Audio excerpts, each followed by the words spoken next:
ada ya, juga. pasti banyak. Kalau itu mungkin nggak ada keluhan begitu ya. Yang yayasannya cukup mapan, tapi kalau yang swasta yang mungkin belum begitu berkembang, betul, banyak mengalami itu. Betul. Ada laporan sekolah bangkrut nggak, Mbak?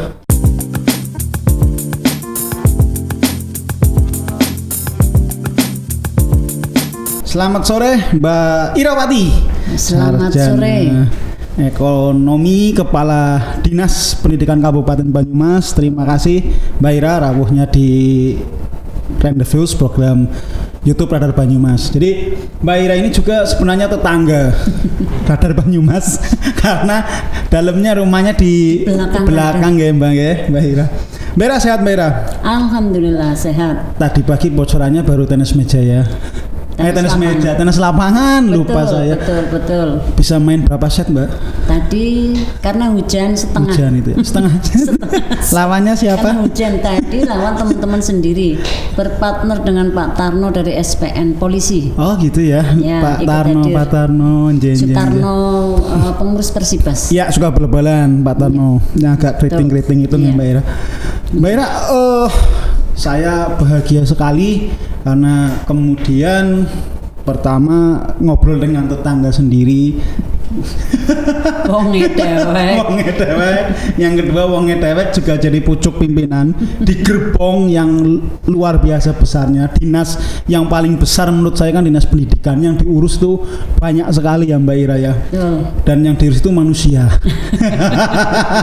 Nah, ini Mbak Ira, saya itu pengen ngobrol lebih jauh karena sekarang memang eranya lagi era COVID-19. Betul. Termasuk banyak perubahan dan termasuk juga di dunia pendidikan ya Mbak Ira. Pastinya dampaknya juga sangat terasa sekali. Nah, Mbak Ira, tantangan Banyumas di COVID-19 di pendidikan saja. Ini gimana Mbak Ira ceritanya Mbak Ira? Yang dirasakan kalau dinas era COVID. Dengan adanya COVID sejak bulan Maret kalau tidak salah ya, sejak bulan Maret itu pasti ya karena kita juga bagian yang terdampak. Baik orang tua siswa itu sendiri dan juga para bapak ibu guru pastinya juga kaget karena di awal pandemi kemudian keluar kebijakan dari kementerian bahwa semuanya dirumahkan, belajar dari rumah, bukan libur Mas, betul. Tetap belajar dari rumah, mengajarnya dari rumah. Otomatis ini menjadi sebuah kegalauan atau kebingungan dari bapak ibu guru. Aku mulang gimana ya? Biasa aku ketemu anak-anak, ini saya suruh mulangnya dari rumah atau ngajarnya dari rumah, yang diajar pun dari rumah, nggak ada tatap muka. Mau bagaimana caranya? Nah, waktu itu memang dari kementerian juga kebijakannya supaya belajarnya jarak jauh, karena dari rumah ke rumah itu kan jarak jauh. Jarak jauh itu juga masih bingung lagi teman-teman. Loh, jarak jauh ini ngajarnya mau yang seperti apa? Sehingga pada awal itu memang bagi yang sudah memiliki istilahnya alat untuk atau sarana untuk berkomunikasi, minimal itu ada HP Android yang sudah ada WA. Nah, Bapak Ibu guru mulailah di situ menggunakan WA. Fasilitas WA gitu ya. Fasilitas WA, bikin grup gitu ya. Ya, memberikan tugas-tugas, memberikan materi dan lain sebagainya. Itu pun perkembangannya juga dikeluhkan. Salah satunya juga Pak Ganjar Pranowo, Gubernur Jawa Tengah sempat waktu itu kalau tidak salah sempat cukup emosi juga bahwa Bapak Ibu guru di masa seperti ini jangan memberatkan orang tua, memberikan tugas-tugas yang sangat memberatkan orang tua bla bla bla. Ini juga Bapak Ibu guru bingung lagi begitu loh. Jadi memang di pandemi ini dampak yang luar biasa sekali pastinya ya. Kita itu dengan PJJ ya awal bingung. Begitu. PJJ itu belajar jarak jauh ya? Ya, pembelajaran jarak jauh. Pakai daring gitu ya, dalam jaringan itu ya? Ya, tadinya kan masih dalam kategori luring. Kalau WA itu kan istilahnya masih tetap luring. Oh gitu. Ya, luar jaringan. Luar jaringan itu. Ya, nah kemudian dalam perkembangannya teman-teman itu punya bagi yang punya semangat juga punya kemampuan di bidang teknologi. akhirnya mencari cara. Ini masih parsial Bapak Ibu guru. Iya. Di guru SD itu ada yang sangat luar biasa waktu itu di wilayah Kecamatan Gumelar. Iya. Mulai muncul dia ada gagasan pembelajaran jarak jauh, dia pakai YouTube. Waktu itu pakai YouTube hanya untuk kelas 6 karena kebetulan yang bersangkutan guru kelas 6. Waktu itu juga mungkin terdesak karena sudah menjelang ujian gitu ya, menjelang ujian. Sehingga ada kreativitas seperti itu, bahkan pembelajarnya datang dari berbagai wilayah, ada dari Cilacap, ada dari Purbalingga, Kebumen, itu loh lah. Yang dari Banyumas sendiri hitungannya sangat sedikit, sehingga sempat saya juga komunikasi dengan Kabid, kenapa ini untuk instrukturnya kok dari luar Banyumas? Cari dong orang Banyumas, masa orang Banyumas nggak ada yang bisa, saya bilang begitu. Itu direkam pakai YouTube gitu ya? Iya. Kemudian diunggah ke YouTube, nanti siswa atau orang tua mengakses itu via YouTube itu gitu. Iya, itu ada jadwalnya juga. Jadi hari ini mau pembelajaran apa gitu loh, di kelas mana begitu, ada jadwalnya semua lengkap. Sejak bulan Maret itu kemudian kan memang sudah ada ujian yang semesteran gitu ya, yang kemudian naik kelas masuk sekolah baru, ujian akhir tahun. Nah Mbak, itu evaluasi dinas pendidikan bagaimana Mbak? Artinya kemudian pasti ada beda ya antara kemudian siswa mengerjakan di rumah dengan siswa mengerjakan di sekolah. Itu evaluasi dinas pendidikan gimana Mbak? Kalau evaluasi kami dinas pendidikan tetap kita ikuti kebijakan dari kementerian, dari Pak Menteri pada waktu itu juga ada kebijakan bahwa yang rencananya UNBK itu ujian nasional berbasis komputer di sekolah SMP akan dihapus di tahun 2021. Karena ada pandemi, maka di tahun 2021 itu ditiadakan UNBK. Adanya adalah ujian sekolah untuk penilaian akhir tahun. Nah, alhamdulillah di Kabupaten Banyumas yang SMP ini bersepakat bahwa untuk ujian akhir tahunnya adalah berbasis komputer dan online, karena memang di SMP sarprasnya memenuhi. Tapi bagi anak yang tidak punya HP itu pun bisa hadir ke sekolah dengan protokol kesehatan. Pada waktu itu paling berapa anak bisa mengerjakan menggunakan sarprasnya sekolahan. Itu difasilitasi. Itu ya bagaimana teknis mengerjakan soalnya kan seperti itu. Yang punya fasilitas mengerjakan di rumah, yang enggak kemudian datang ke sekolah. Kemudian evaluasi itu maksud saya mohon maaf kalau kemudian kan banyak ngetren siswa lulusan COVID gitu kan itu kita kan susah mantau yang di rumah itu jangan-jangan diajari orang tuanya dan sebagainya. Jadi untuk teman-teman di sekolah itu dengan pengawas sekolah SMP itu sudah punya metode, jadi akan ketahuan kalau yang mengerjakan bukan dia orang siswa sendiri yang mengerjakan. Jadi sudah ada absennya, ada absennya hadir dan bisa dipastikan bahasa, kalaupun itu pakai ISE itu bahasa anak-anak dengan bahasa orang tua berbeda. Nah, Bapak Ibu guru kan sudah sangat paham. Betul. Iya, jadi untuk evaluasi dari dinas pendidikan sebetulnya tidak ada, karena dengan kebijakan Pak Menteri Merdeka Belajar mulai dari perencanaan pendidikan, terus pelaksanaan sampai dengan kegiatan evaluasi dan penilaian itu diserahkan kepada guru dan sekolah Mbak ya. Betul. Jadi ketahuan ya kalau ISA itu ini yang jawab anak siswa. Bapak Ibu guru saya yakin udah paham. Bahasanya anak-anak itu. Kalau saya ngajari anak-anak selalu pakai bahasa anak. Kecuali yang ABCD susah ya. Nah ini kemudian yang memang jadi ini ya perbincangan saya dengan istri terutama itu. Alhamdulillah istri saya satu, jadi lebih enak komunikasinya kan ya. Kalau bisa tinggal lah. Aku udah berani. Terus kemudian dengan istri itu, udahlah sebisanya anak saja saya bilang. Sebisanya anak enggak apa-apa, diserahkan ke guru. Ketika kan muncul Mbak, langsung muncul, diserahkan salahnya berapa, nilainya berapa kan muncul. Saya enggak tahu itu. Yang tahu betul istri saya. Baru kemudian yang salah-salah itu kita rembuk bareng, kelirunya di mana dan sebagainya. Dan kadang-kala ya Mbak ya, kadang-kala ini masukan tanpa mengurangi rasa hormat terhadap pahlawan tanpa tanda jasa, guru-guru. Saya kan dulu ranking 1 terus SD. Wah, sombong. Cita. Nah, jadi kalau SD agak paham saya bilang, loh ini kadang-kala jawabannya menurut saya yang benar jawaban saya gitu ya. Tapi kok Bapak Ibu itu beda, kan ada kunci jawabannya dan kita diskusikan. Akhirnya saya memberanikan sesekali waktu matur ke Bapak Ibu guru, Bu ini logikanya gimana kok jawabannya ini. Nanti kapan saya tidak mempersiapkan itu soalnya tak bacakan harusnya ya saya bawa. Baru Bapak Ibu gurunya kemudian bilang, oh iya Mas. Saya dipanggilnya Mas. Oh iya Mas, matur nuwun koreksinya yang betul itu. Nah, kan kadang-kadang salah juga itu Bapak Ibu guru. Jadi saya berharapnya sih bagaimana ya kemudian proses seperti ini, yang pertama kejujuran siswa tetap terjaga, orang tua juga kemudian mau salah mau benar udahlah kerjakan dulu. Terus yang kedua guru-guru juga lebih komunikatif ya Mbak ya, mungkin ya proses terbuka lah. Orang tua berani ngasih masukan, guru-guru juga kemudian terbuka diberi masukan. Saya pikir indah juga kalau seperti itu Mbak. Banyak nggak Mbak di kasus-kasus yang lain? Karena kebetulan kita ketemu, saya curhat. Kalau nggak ketemu mungkin nggak curhat.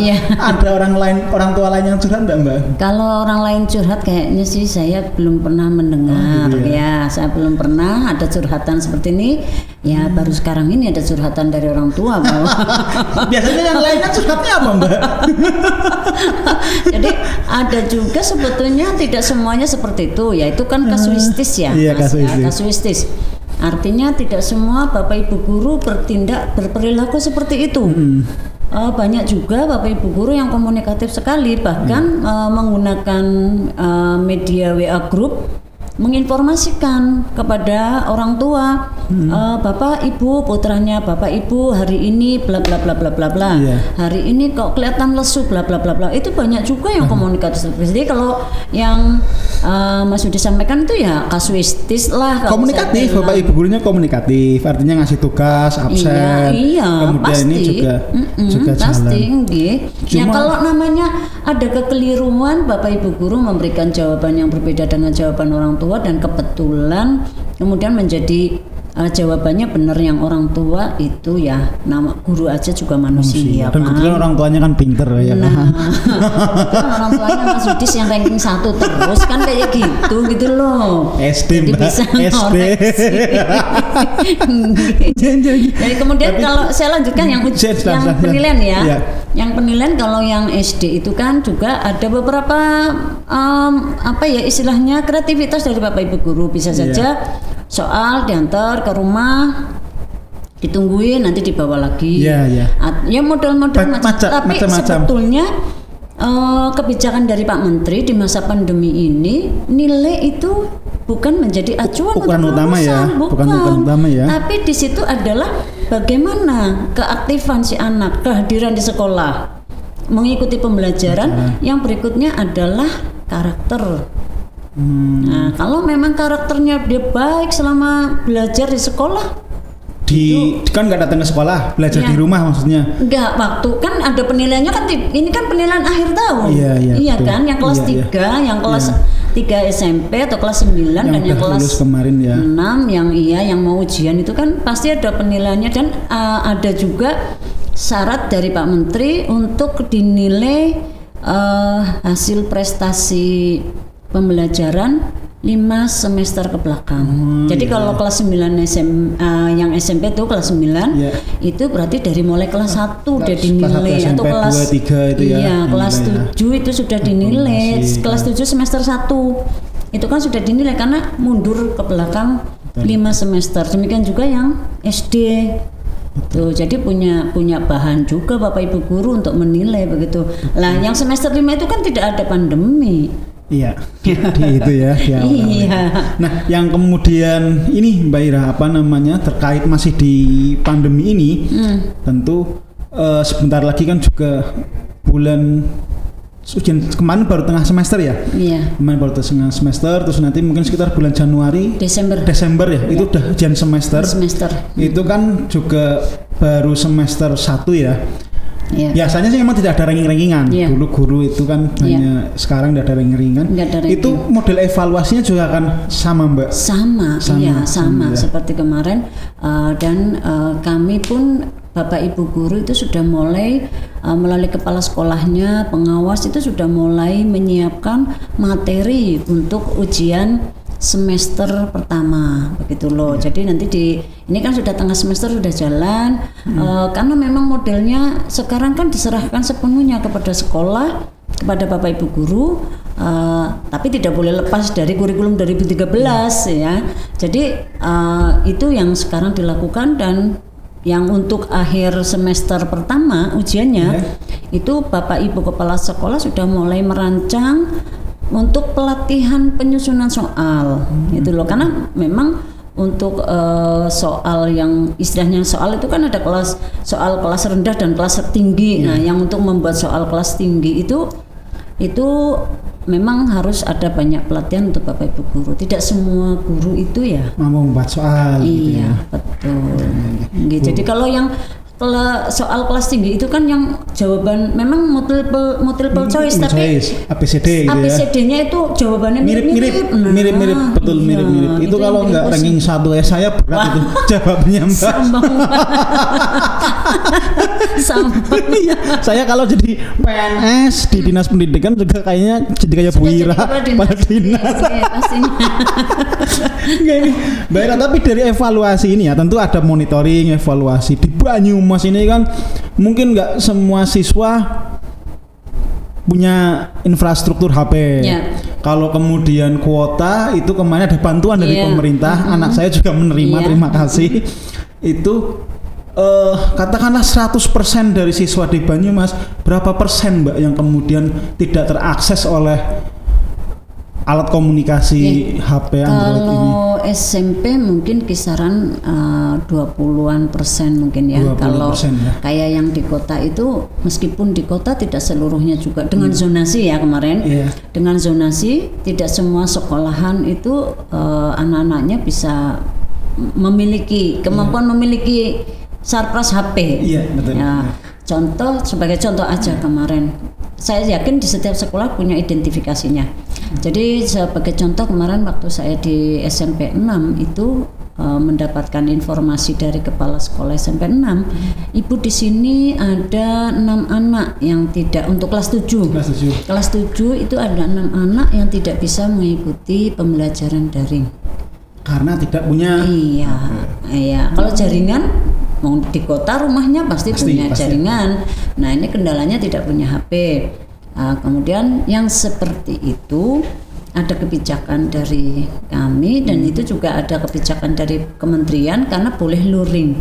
Nah, luring ini juga dari Pak Bupati pada waktu Pak Bupati video conference dan sudah diunggah juga di IG kalau tidak salah. Aktif betul itu Pak Bupati Banyumas, IG-nya followernya banyak, somsul sekarang followernya banyak. Tapi kan bermanfaat untuk masyarakat. Iya, bermanfaat pasti. Selebgram beliau. Nah, itu boleh luring dengan cara Bapak Ibu gurunya home visit atau bapak atau orang tua siswa itu diundang ke sekolah untuk mengambil buku atau juga untuk mengambil materi-materi dengan tetap protokol kesehatan.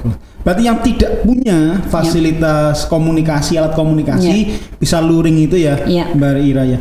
Di SMP sekitar 20% jumlahnya. Di SD berapa, Mbak? Kalau SD lebih mestinya lebih banyak.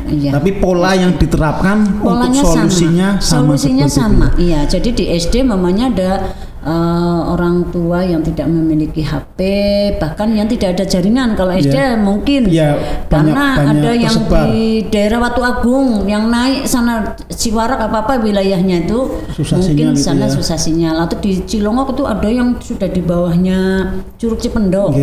Itu SD-nya juga mungkin susah sinyal. Nah, itu yang kayak gitu ya kreativitas dari Bapak Ibu gurunya. Pokoknya yang penting kalau dari kami Dinas Pendidikan, layanan pendidikan terhadap siswa wajib hukumnya harus dilaksanakan dan nyampe begitu loh, materi semua harus nyampe. Entah seperti apa caranya gitu ya. Kalau dalam jaringan ya di-share, kalau enggak ketemu atau Ya, diambil, tapi tetap betul. protokol kesehatan. Tapi ya itu kadang memang di wilayah jujur karena kita kaget itu kan dengan jarak jauh harus gimana. Setelah kita evaluasi juga ternyata kan memang Bapak Ibu guru kami masih banyak yang penguasaan teknologi informatikanya masih kurang, sehingga ada kayak gitu kaget. Kemudian disuruh daring pun jaringan ada, mungkin orang tua juga memiliki surplus karena kemampuan dari Bapak Ibu guru itu sendiri. Akhirnya curi-curi luring, ya ada yang seperti itu. Iya. Nanti kalau ada aduan masyarakat ya kami tegur, kami hentikan, sehingga kami nggak bosan-bosannya mengingatkan kepada Bapak Ibu guru kita bahwa prinsip pembelajaran kita adalah tetap jarak jauh dan yang digunakan adalah daring. Yang boleh luring yang tidak bisa memenuhi syarat daring. Itu sebetulnya gitu. Tapi saya juga sebenarnya sangat berterima kasih. Anak saya ada yang kelas 1 SD. Itu pernah 1 kali luring ketemu. Tapi kemudian memang bukan mintanya ya, dia guru berkomunikasi itu hanya dibikin kelompok loh Mbak. Jadi hanya tetangga-tetangga dekat, mungkin kalau tidak salah sekitar 7 siswa. Itu kemudian minta di luar rumah di teras yang terpapar sinar matahari, jaraknya dan sebagainya. Itu pertama kali saya melihat anak saya yang bungsu kelas 1 SD pertama masuk SD itu kayak sekolah beneran. Karena kan dia daftar daerah COVID ini, belum pernah berangkat ke sekolah, itu ketemu guru baru pertama dan ceria betul. Banyak nggak sih sebenarnya keluhan-keluhan dari siswa yang kangen ke sekolah atau guru yang stres karena pengen ketemu murid? Banyak ya? Ya, orang tua yang mengadu kepada Pak Bupati, kepada kita juga bahwa yaitu tadi berat ini dengan pembelajaran daring, penugasannya dari Bapak Ibu guru kita kadang-kadang tidak bisa mengikuti dan lain sebagainya. Kemudian anak-anak semakin tidak terkendali karena jadwalnya kan kadang tidak jadwal pembelajarannya itu kan antar kelas kadang beda-beda. Nah ini sehingga banyak keluhan lah intinya ya, tidak hanya sekedar rasa kangen datang ke sekolah, kangen bertemu dengan Bapak Ibu gurunya, tapi banyak sekali permasalahan-permasalahan dengan pembelajaran daring. Memang. Betul, istri saya juga tanda kutip sering kali bener stres. Aduh ini jam segini harus absen ngerjakan soal bareng gitu. Gurunya stres nggak Mbak? Betul, gurunya ya stres kok. Tak pikir gurunya tambah seneng loh. Coba bikin tugas. Kalau di mungkin SD, kalau di SD itu masih terkendali karena yang megang HP orang tua. Iya. Kalau SMP kan rata-rata sudah pada pegang sendiri. Waktu belum dapat bantuan kuota, itu ibu guru, bapak ibu guru malah mengeluh, Bu dengan daring saya kerjanya tanpa batas. Loh tanpa batas gimana? Lah anak-anak seneng pakai paket kuntilanak. Saya bingung paket kuntilanak kayak apa gitu kan? Apa sih paket? Itu loh Bu, kalau balesinya tugas ke kami tengah malam gitu ya. Itu karena murah kayak gitu loh. Paket kuntilanak tengah malam begitu loh. Ada yang seperti itu ya Mbak ya? Iya, jadi mengeluh kerjanya kami tanpa batas ini Bu. Padahal bayarannya ajak begitu. Gurunya seperti itu, orang tuanya juga iya Mbak. Ini harusnya saya gajinya paruan dengan guru ngajari di rumah. Iya. Tapi sisi dari semua tantangan itu ya Mbak ya, dari semua tantangan itu ada nggak kemudian sisi positif yang bisa diambil? Kalau secara skop kecil keluarga mungkin saya bisa merasakan sisi positif gitu ya. Bahwa ternyata saya lebih dekat dengan anak dibandingkan sebelum-sebelumnya.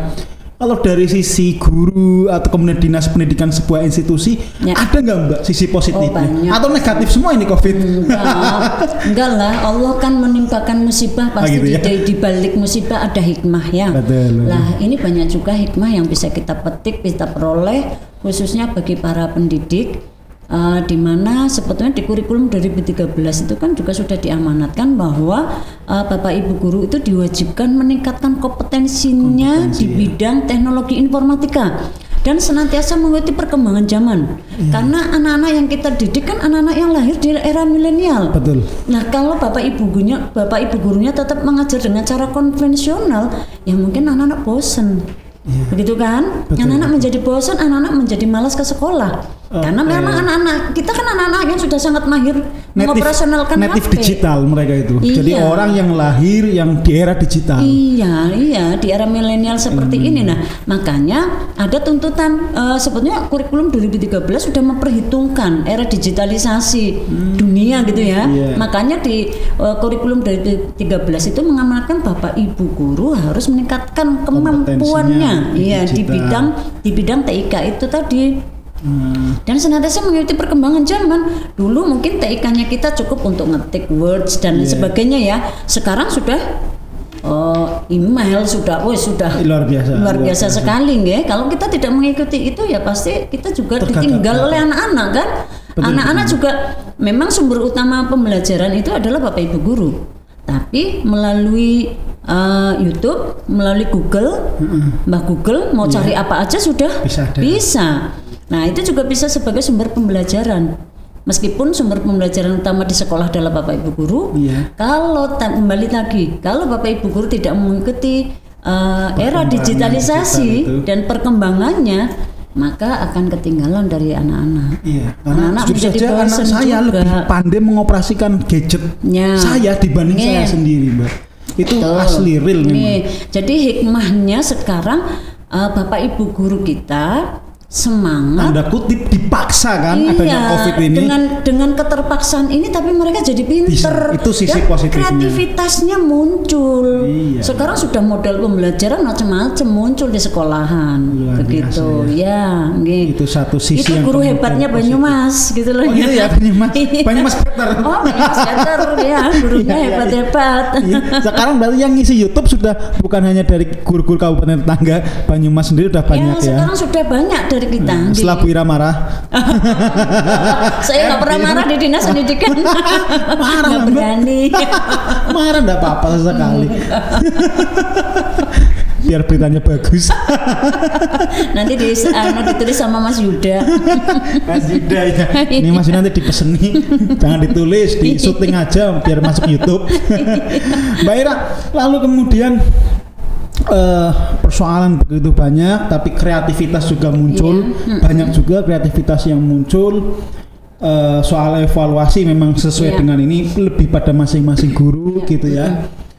Hikmah positifnya kalau ditingkatkan guru, sekarang guru kompetensi terhadap teknologi terupgrade karena dipaksa keadaan. Nah, terus kemudian yang mungkin tadi kan banyak yang kemudian mengeluh kapan sih ini mulai pertemuan tatap muka. Ini ada bocoran karena saya baca kemarin dari Mas Yuda, dari Mas Ali itu minggu depan satu SMA, satu SMP sudah mulai dicoba, Mbak. Benar nggak, Mbak? Iya, kalau minggu depan mungkin nanti kami akan koordinasi dulu dengan cabang dinas provinsi. Jadi bocoran itu kan mungkin diawali dengan Kepala SMA Negeri 3 Purwokerto bersama komite yang kebetulan ketua komitenya itu adalah Kepala Dinas Perhubungan Kabupaten Banyumas, Pak Agus Nurhadi, membawa surat dari Pak Gubernur yang isinya apa juga saya tidak tahu karena saya tidak melihat. Kemudian matur ke Pak Bupati minta izin karena di dalam surat dari Pak Gubernur itu salah satu syaratnya untuk bisa melakukan uji coba itu harus seizin gugus COVID Kabupaten, di mana ketuanya adalah Pak Bupati. Langsung. Kemudian dari beliau menjawab ke Pak Agus selaku komite, silakan saya mendukung, tapi sekalian dengan Dinas Pendidikan Kabupaten. Nah, berdasarkan informasi yang saya terima dari Pak Agus, karena kebetulan waktu itu sudah ada demo, yang hari kemarin ada demo, sehingga Pak Bupati tidak sempat komunikasi langsung dengan saya mendapatkan informasi dari Pak Agus. bahwa SMP juga dipersilahkan untuk melakukan uji coba minimal 1 SMP tiap kecamatan. Nah, tapi minimal. Iya, tapi kalau 1 SMP di kecamatan, saya berpikir tidak semua sekolah kami siap dari sarprasnya, siap dari perilaku hidup bersih dan sehat, ya protokol kesehatan itu ya. Pada waktu itu bulan September kami sudah ada rancangan dari Pak Bupati. Waktu itu sudah waktu zonanya hijau. Waktu zona hijau kan Pak Bupati memberi sinyal boleh. Nah, silakan Dinas Pendidikan membuat SOP bla bla bla bla. Itu sudah kita siapkan semua. SOP sudah kita siapkan semua. Nah, kemudian tiba-tiba menjadi orange lagi. Bahkan sekarang bahkan menjadi klaster-klaster pondok dan lain sebagainya. Nah, itu kami sudah di sini khawatir lagi, waduh, ini sudah teman-teman sudah mempersiapkan semua di sekolah dan lain sebagainya. Tapi situasi kondisi COVID-nya tidak berubah. Tapi kami tetap semangat, Mas.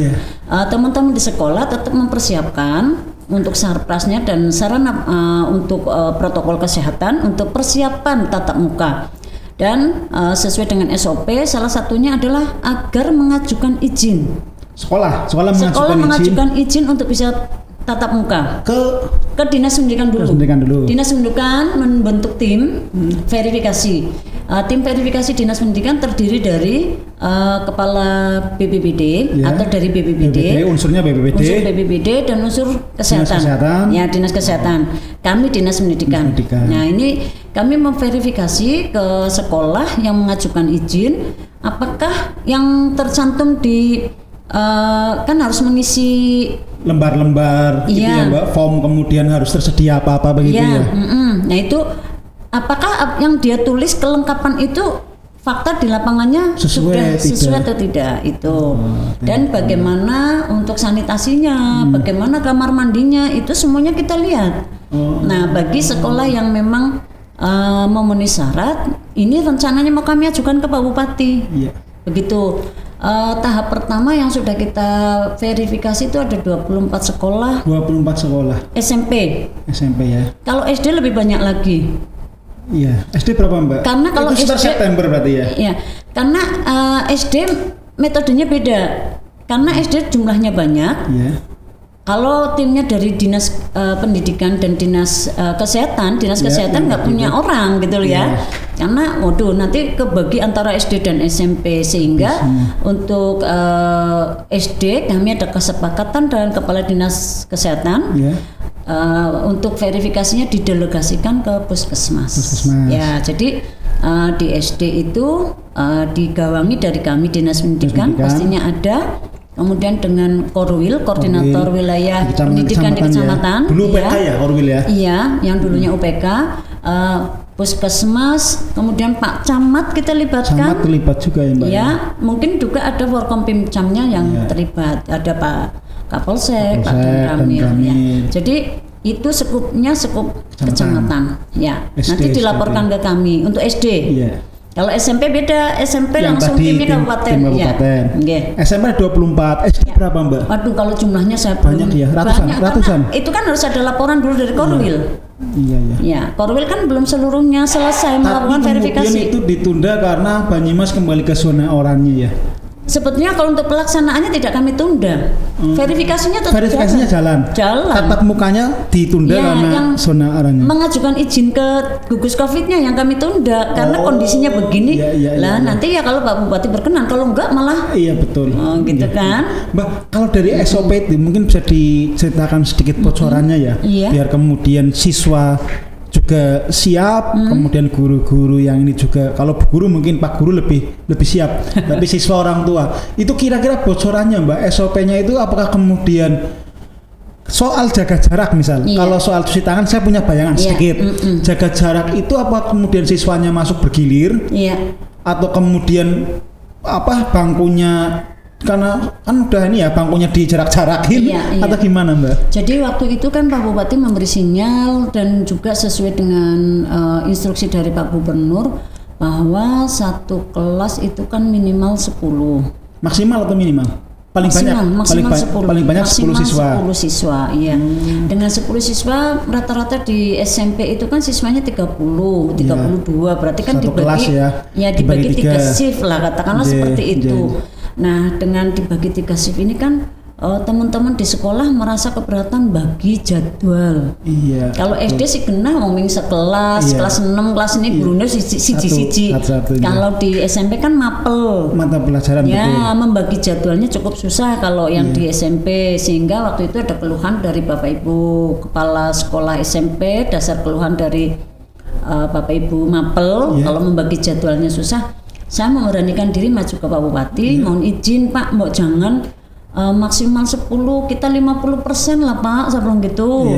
Akhirnya beliau Pak Bupati mengizinkan 50%, sehingga konsep kita kemarin ya 50% satu kelas. Jadi mana satu kelas 32, berarti nanti di situ 16. Ada 16. Tiap kelas 16. Iya. Nah, yang kemudian 50% sisanya berangkatnya itu jadi nanti bisa dibuat begini Mas, memane tetap ada seminggu pembelajaran. Nah, SMP kan sebetulnya kita punya kesepakatan dan sudah dilaksanakan 5 hari sekolah. Tapi kami di masa pandemi ini seandainya bisa tatap muka, kita rencanakan tetap 6 hari sekolah. Nanti mungkin tinggal dipilih modelnya oleh sekolah masing-masing.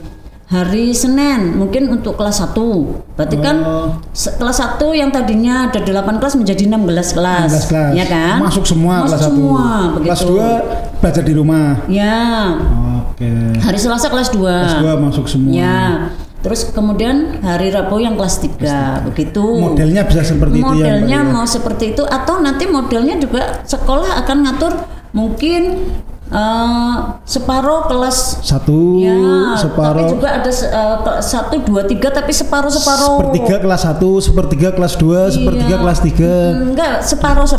Tapi kelas 1 atau 7, separuh kelas 8, separuh kelas 9, tapi dalam satu hari itu. Satu hari ada kelas 1, 2, 3 masuk semua. Berarti ini bisa dilakukan pertemuan dalam 1 minggu, itu berarti ada 3 kali pertemuan. Nanti tergantung kesepakatan. Tergantung sekolah seperti apa ya. Yang jelas tidak kemudian serentak masuk semuanya, itu tidak mungkin ya Mbak ya. Enggak. Dan protokol kesehatan di masing-masing sekolah kan sudah disiapkan. Jadi begitu diantar orang tua siswa, ini sudah ada gambarnya kaki gitu loh. Harus berdiri di sini, kan biasanya orang anak mau masuk ke sekolah kan sudah berbaris. Nah, untuk baris-barisnya anak-anak itu sudah ada gambar. Social distancingnya sudah ada. Kemudian untuk cuci tangan jadi lebih banyak. Tiap kelas ada kan ya. Di depan kelas banyak. ada. Itu wajib ada di setiap kelas, di depan kelas. Kemudian dari dulu juga ada di cuci tangan depan kelas. Tapi kan tidak semua kelas ada. Kalau sekarang wajib. Sekarang wajib tiap kelas plus sabun. Iya, dan hand sanitizer juga tiap kelas ada. Iya, Mbak ya. Nggih, itu.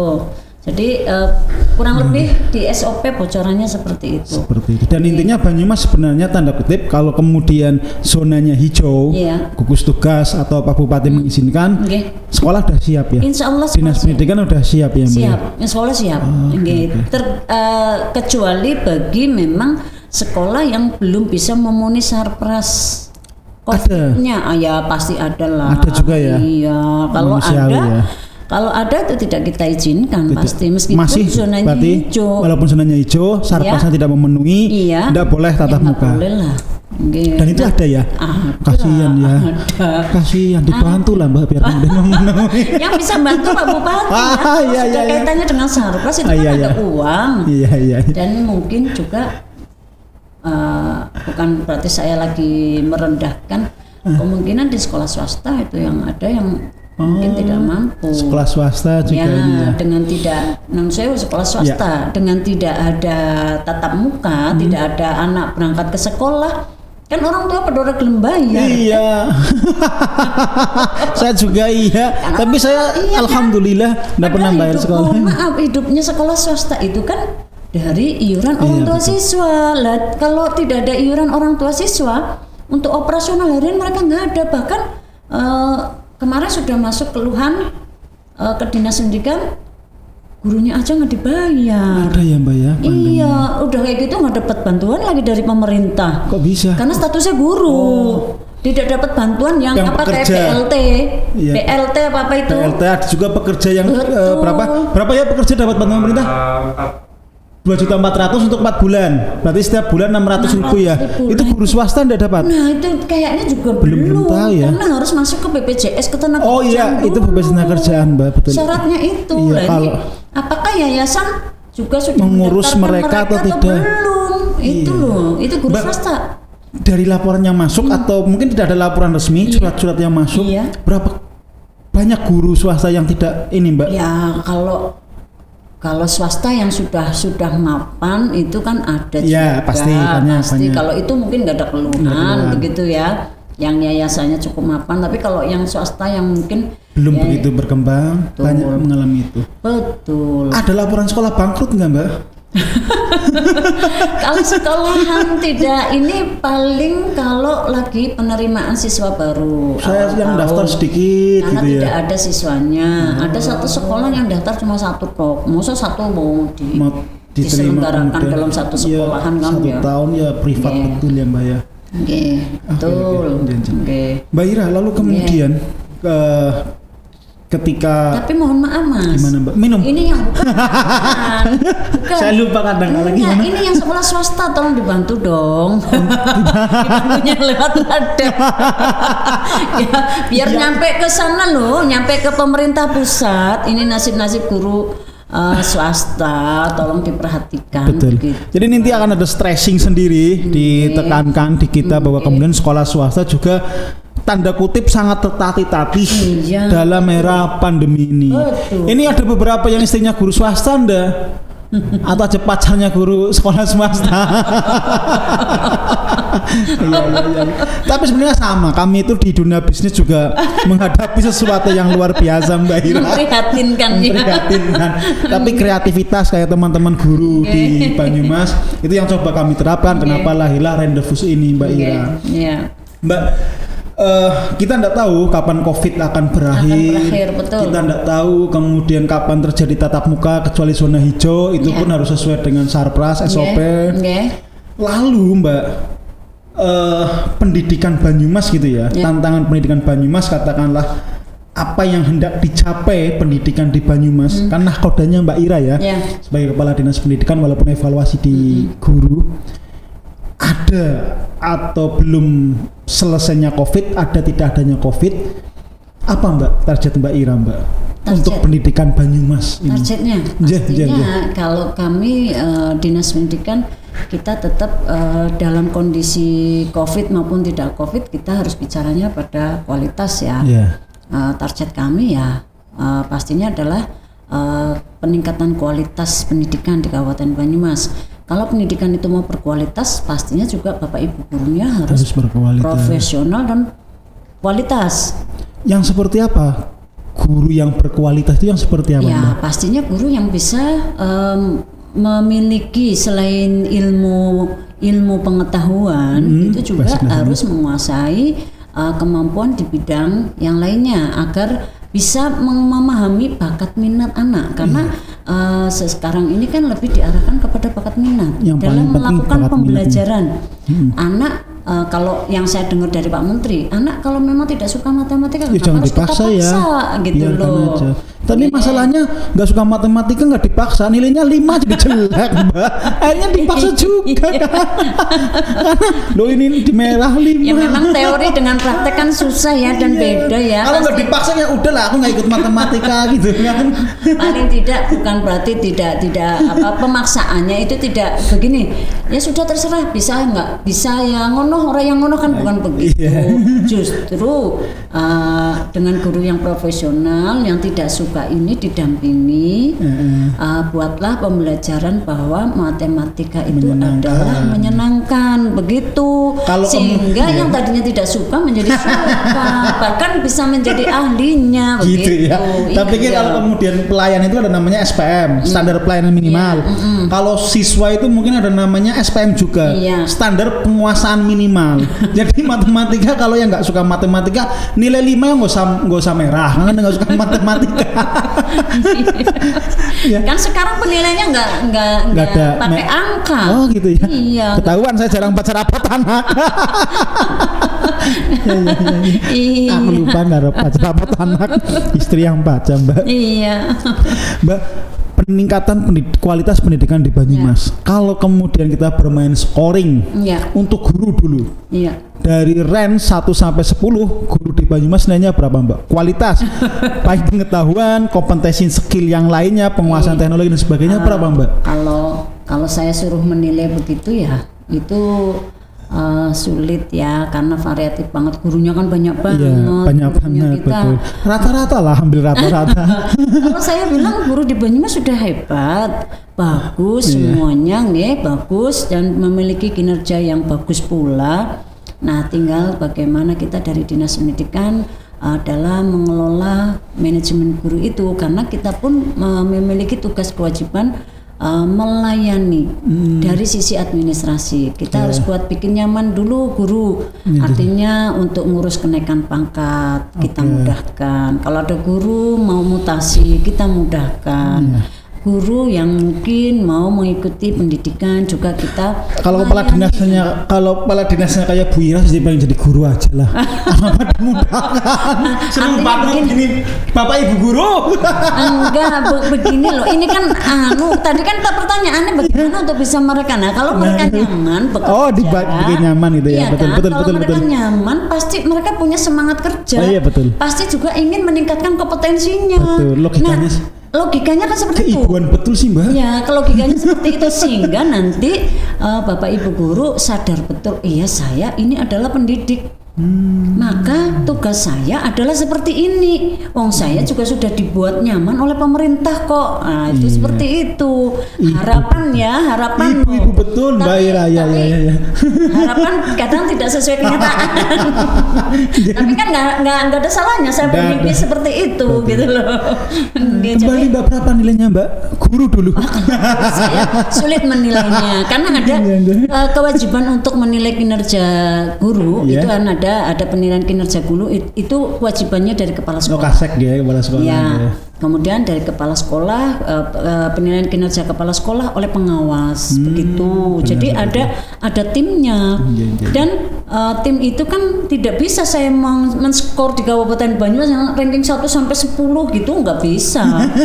Tapi kalau bagus guru di Banyumas sekarang nilainya 8. Nanti saya pengen 2 tahun lagi nilainya udah 8,5 gitu, enggak, Mbak? Enggak, kalau sekarang saya bilang guru Banyumas sudah hebat. Hebat itu ya. Tinggal kita kelola untuk bisa lebih hebat lebih better lagi ya. Oh iya, harus gitu loh. Mbak, lalu kemudian tadi di awal udah disampaikan ya, tapi karena kita nggak tahu kapan COVID ini berakhir. Tadi kan Mbak Ira cerita, Pak Ganjar, Gubernur juga menyampaikan jangan memberatkan tugas anak di rumah dan sebagainya. Saya memang pernah kadang-kala rasa dengan istri, ini kayaknya zaman dulu saya sekolah nggak tiap hari ada PR. Ini kok ada PR. Nah, istri ngomongnya sebenarnya ini bukan PR, Bi. Saya dipanggilnya Abi gitu ya. Ini karena sebenarnya jam sekolah, sebenarnya ini PS, pekerjaan sekolah, tapi dikerjakan di rumah. Karena dari ada COVID, karena belajar dari rumah. Saya pengen ini, Mbak, mungkin ada gambaran dari Mbak Ira, sebenarnya guru itu yang saya alami itu kan misalnya kemudian karena berkaca dari anak saya aja ya, kadang-kadang kemudian satu hari itu ada yang dalam satu hari saya lupa apa, ada tugas olahraga, tugas agama, terus kemudian tugas yang lainnya. Itu sebaiknya tugas itu dalam artian mengerjakan soal ya, Mbak ya, bukan hanya membaca.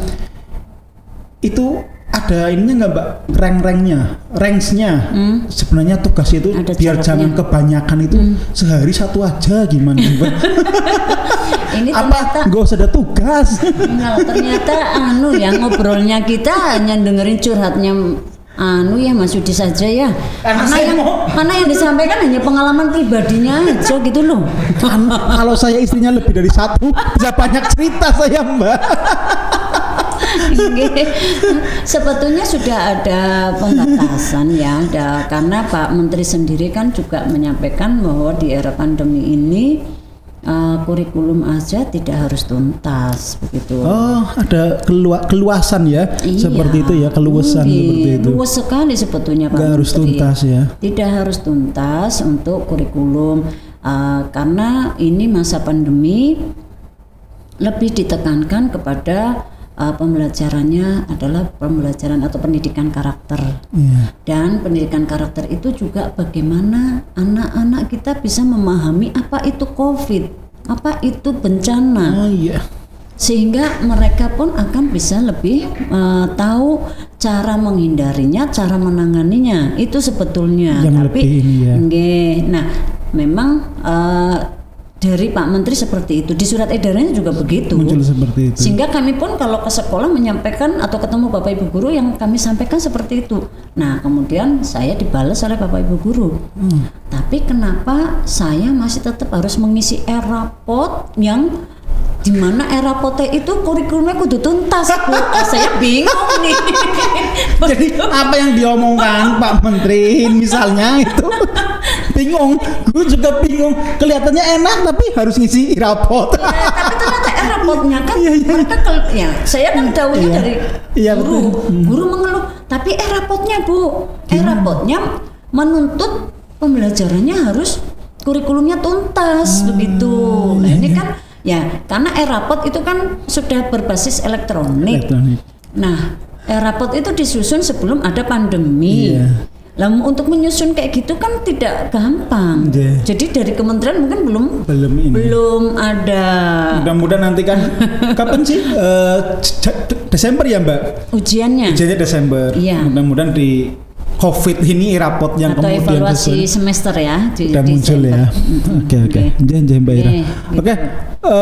Terima kasih sekali Mbak Ira ya. Tapi memang Banyumas ini banyak loh tetangga-tetangga, bukan tetangga rumah ya, teman-teman bahkan dari tetangga kabupaten itu cerita ke saya bahwa Banyumas itu termasuk salah satu yang sangat serius menghadapi COVID ini, baik dari kepala gugus tugasnya Bang Husen ataupun kemudian dari dinas-dinas lainnya itu lumayan, bukan lumayan ya, mereka banyak mengapresiasi bagus seperti itu. Dan mudah-mudahan juga di Dinas Pendidikan Mbak Ira ini punya banyak lagi terobosan-terobosan di era COVID. Jadi saya juga sangat berharap Mbak dikasih bocoran-bocorannya nih Dinas Pendidikan mau bikin apa, kreativitas apa. Karena sekarang kan zamannya kolaborasi nih Mbak. Kita kemarin mohon izin kepada Bapak Bupati dengan nota dinas kami ingin membangun bahasanya mungkin terlalu apa ya, saya sendiri yang membuat kata-kata itu mungkin terlalu mentereng apa gimana ya, saya mimpinya terlalu tinggi juga mungkin. Saya ingin membangun digitalisasi pendidikan. Pendidikan. Jadi saya artinya apa Mbak? Itu lahir di ide itu, keinginan itu lahir di era COVID atau gimana? Di era COVID.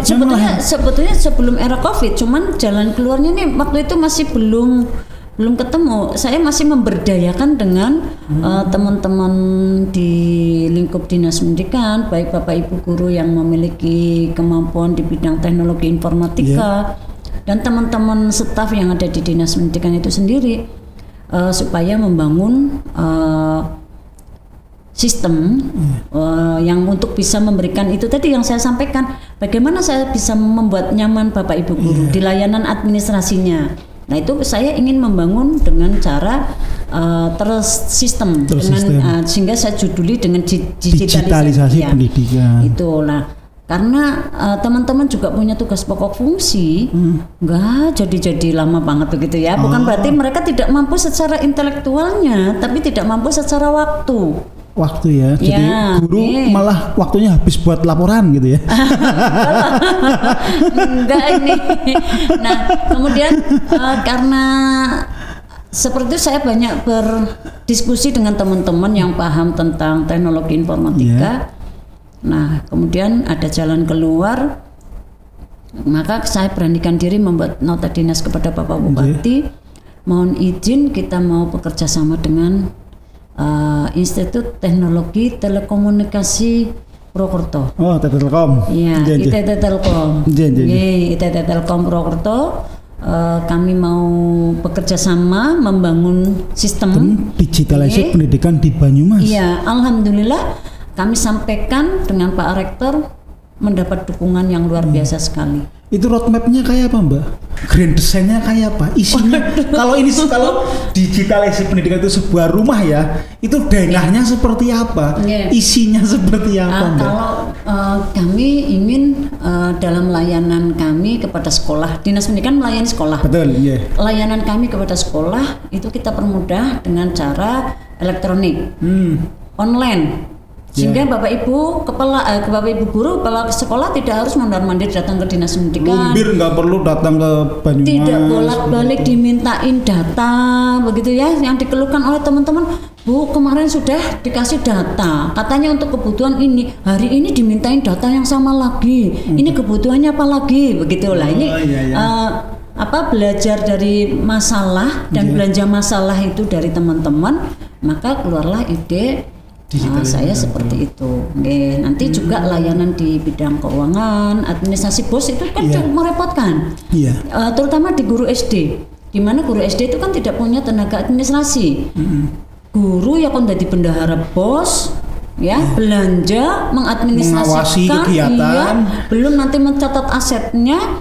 Maka yang sering menjadi temuan dari Badan Pemeriksa Keuangan pada saat ada pemeriksaan keuangan setiap tahun, pasti ada temuan untuk pengelolaan BOS di Kabupaten Banyumas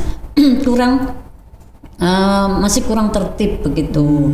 Kalau penyimpangan, penyalahgunaan, insya Allah tidak ada. Administrasinya kurang tertib, laporannya kurang tertib, gitu ya Mbak. Saya punya cerita, tapi dikira surat lagi. Ini bukan cerita saya, tetangga saya. Sekarang bawa-bawa tetangga saya itu juga gitu, pusing katanya. Jadi kepala sekolah tanda kutip pusing, harus kemudian dapat BOS, laporan, ketika kemudian ada pembangunan dapat dana bantuan DAK itu laporan lagi harus ngawasi sendiri, material juga ngawasi sendiri, mumet lah pokoknya.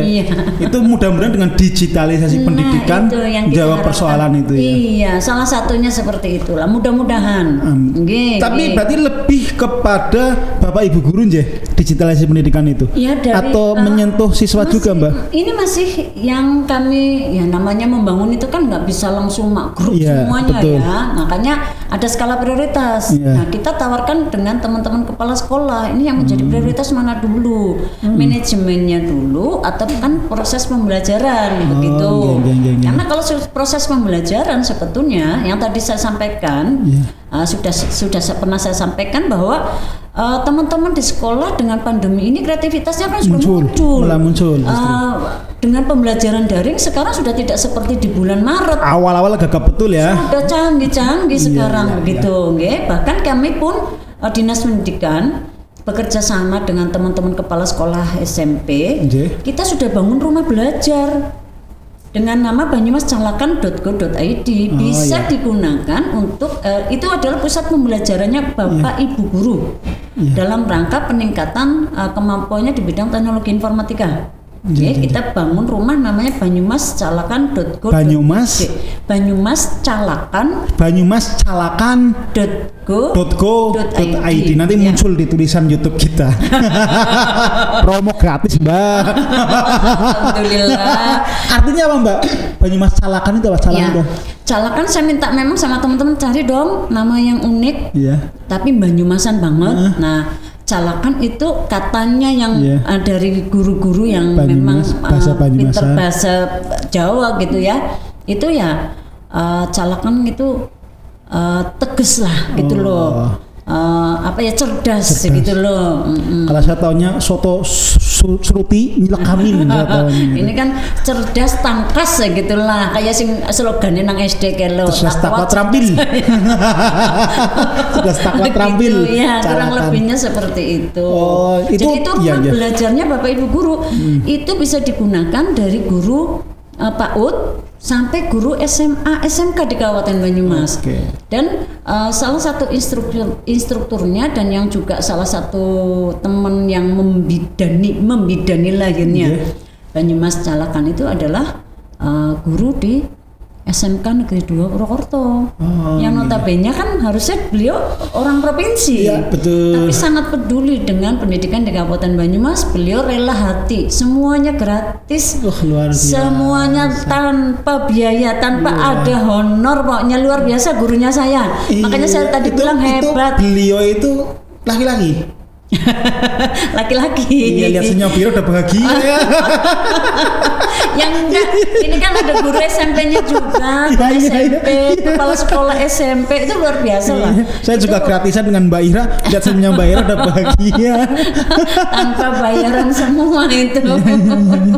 Nah, kembali ke Banyumas Salakan berarti udah luar biasa. Iya. Dan kemudian yang digitalisasi pendidikan itu Mbak, itu sudah sampai mana Mbak tahapnya sekarang Mbak? Ya, ini masih kita baru pembahasan dengan ITT. Oh, masih brainstorming, membahas apa kebutuhan dan sebagainya. Nanti. Tapi dengan teman-teman Kasek, guru juga udah dikomunikasikan ya Mbak ya, ide besar ini ya. Udah. Saya sukanya itu kalau ngobrol itu targetnya kapan Mbak digitalisasi pendidikan? Kemarin dengan Telkom ITT itu beliau mana yang menjadi skala prioritas dulu. Nah itu kan kami baru membahas di internal dinas pendidikan. Kita tawarkan ada permasalahannya ini. Nah yang menjadi prioritas apa dulu? Begitu. Nah kalau yang menjadi prioritas adalah tadi pengelolaan BOS, maka ini dulu yang kita bangun. Yang digarap itu ya. Iya. Betul, kemudian nanti ada kebutuhan-kebutuhan lain. Tapi kalau bisa kita harus punya base-nya dulu, ya, yang induknya dulu. Nah dari induk itulah yang nanti kita bisa kembangkan begitu. Rumah-rumah kecilnya seperti itu ya induknya dulu. Oke Mbak Ira, terima kasih sekali. Saya yakin Banyumas semakin baik, semakin better. Amin. Ternyata era COVID yang kemudian saya pikir itu tanda kutip banyak sedihnya, memang banyak sedihnya kan, harus kita akui. Tapi ada sisi-sisi positif yang diambil juga, yang bisa diambil juga gitu ya. Oke Mbak Ira, mungkin kemudian ada pesan untuk guru-guru, siswa-siswa di rumah. Apa harus tetap semangat di COVID atau harus bagaimana? Mungkin saya menegaskan lagi tadi yang pertanyaan kapan kira-kira ada PTM. Nah, yang itu. Nanti yang untuk karena perlu Bapak Ibu guru semua ketahui bahwa yang diizinkan untuk PTM oleh Bapak Bupati tadi adalah yang SMA dan SMP saja. Jadi untuk guru SD tolong masih bersabar hati. Kemudian untuk SMP pun tidak seluruh SMP karena tadi yang saya sampaikan baru 24 SMP yang sudah kita verifikasi negeri dan swasta. Sehingga Banyumas ya Mbak ya? Ya, sehingga itu dulu yang mau kita ajukan izin kepada Bapak Bupati. Kalau itu diizinkan maka 24 itulah yang akan kita buka untuk uji coba PTM. Video untuk tata caranya sudah kita buat bekerjasama dengan Kominfo, baik untuk anak SD tata caranya berangkat ke sekolah mulai dari rumah dia harus ngapain, kemudian di sekolah setelah diantar mau masuk ke kelas, di kelas dan nanti dari kelas pulang ke rumah lagi. Sudah jadi videonya sudah jadi. Saya bisa minta videonya. Itu ada di Kominfo, masih ada di Kominfo, belum nanti diserahkan ke kami karena dalam proses editing oleh Kominfo. Nanti kalau sudah jadi saya dikirimi biar kemudian kita tampilkan di YouTube Radar Banyumas juga kan ya. Dengan foto Mbak Ira gratisnya. Oke. Terus apa lagi Mbak Ira? Ya, pesannya kepada Bapak Ibu guru, tetap semangat, jangan kendor, tetap melakukan pembelajaran meskipun dengan segala kesulitan, dengan segala hambatan karena kita programnya atau kebijakannya masih PJJ. Suka tidak suka kita harus belajar, pembelajarannya adalah pembelajaran daring, maka kami harap untuk bisa ditingkatkan kemampuannya di bidang teknologi informatika. Dan mungkin masih di tahun 2020 ini untuk guru-guru SD, kepala sekolah, pengawas kami juga akan menyelenggarakan pelatihan melalui Banyumas Salakan tersebut. Kalau program pertama kemarin kepada kepala sekolah SMP, program berikutnya ini yang mau kita selenggarakan adalah untuk guru SMP. Tahap berikutnya baru untuk pengawas SD, kepala SD, dan guru-guru SD. Orang tua siswa SD nggak ada Mbak? Nggak ada. Biar saya ikut. Nggak ada. Ini juga lagi ada perekrutan. Sebetulnya kemarin ada perekrutan untuk instrukturnya.